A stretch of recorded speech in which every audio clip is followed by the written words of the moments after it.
Hello everyone, welcome back to my show. I'm back in the corner of our new bookshop, Pandas Books and Records in Levenshulme in Manchester.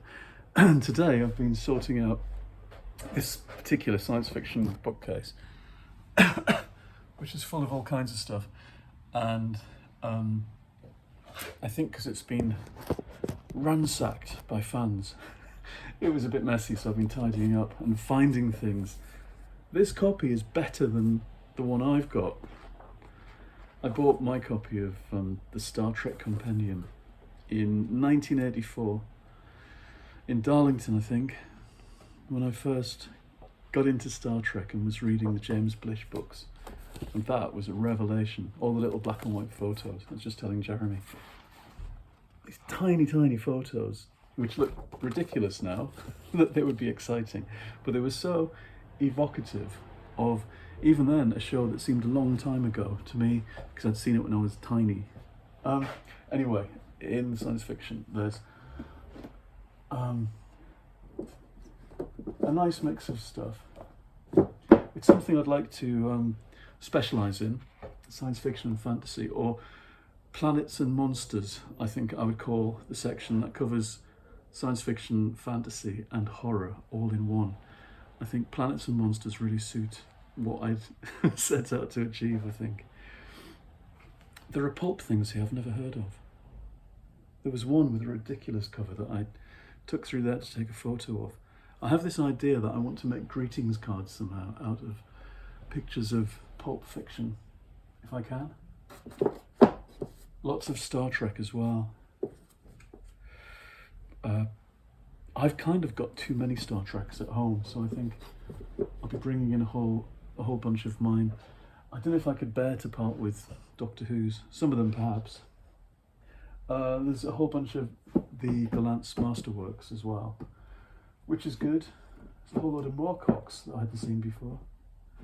And then there's a smattering of this kind of recent romanticy stuff, which I don't know what I think about yet. I know it's all the rage. It all seems a bit like Anne McCaffrey, really, that kind of, we've seen this genre before. Is that still working? Yeah, so it was quite good fun. There's a bunch of modern Star Trek, Star Wars novels, this High Republic series. Nothing by my friend George Mann now. There's a whole bunch of these. Somewhere there'll be a list of what order to read these in, which I must find out. Well behind with reading Star Wars stuff. I read this over the summer, if you remember. Moon by James Herbert. There's not much of a horror section here. Not many horror novels. It's funny when you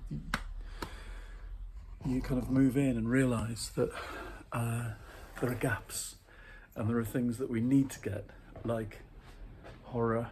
I want to have a section on cats and dogs as well. It sounds really childish, but I think people would like it. I think if you go in and in amongst all the kind of the genres you'd expect, something on cats and dogs just together would be fantastic. Kind of non-fiction and fiction and gift books all about cats and dogs. Now, children's, Jeremy has been cleverly resorting these today. It's had another makeover, and he brought this bookcase in from our house. It was needing to be used, and it's found its place alongside all the rest of them. Biggles is out on show. Somebody mentioned Biggles after seeing my photos or watching the video yesterday, and it turns out we have got a bunch of Biggles, and he alphabetized puffins in the window. I'm not much into alphabetizing, I must admit. I never care for it, which is why in the science fiction section everything's a bit randomized, because that's what I like. And I don't like, sounds really daft, but I don't like different heights of books all mixed up. I like them to begin tall at the edges and get smaller towards the middle. I don't know what that's about. Clearly something deeply psychological. What else? Here's Jeremy. We could say hello. Do you want to be on the video, Jeremy? What, your YouTube thing? Yes. You're allowed for a bit. The panda's over there. A giant panda and proper panda. Giant panda is there on the chair. Things are a bit tidier today, which is good. We've, I think, settled a bit more, haven't we? You've seen Jeremy before on videos when he's snuck in. Usually handing parcels. Yeah, bringing post up to the study. I had a good go at this middle bit, which was, it's all kind of art and culture and music. And there's some lovely things here. Look at this, I'd never heard of this. Strange, the vision of Angela Carter, worlds. Oh, anyway, it's people that influenced her, artists that influenced her. I had no idea it existed. So I keep seeing things that I want for myself, which is no good. Look at this, Mexican graphics. It's just funny when you start digging down what turns up. Anyway, I shall go, and we've got to pack up soon. It's almost 5 o'clock, and because it's a shared building with the antiques people next door, we've got to do all the things and all the padlocks and things, which is quite complicated, and we're getting used to the routine of the day still. So I shall go and say goodbye and see you again quite soon.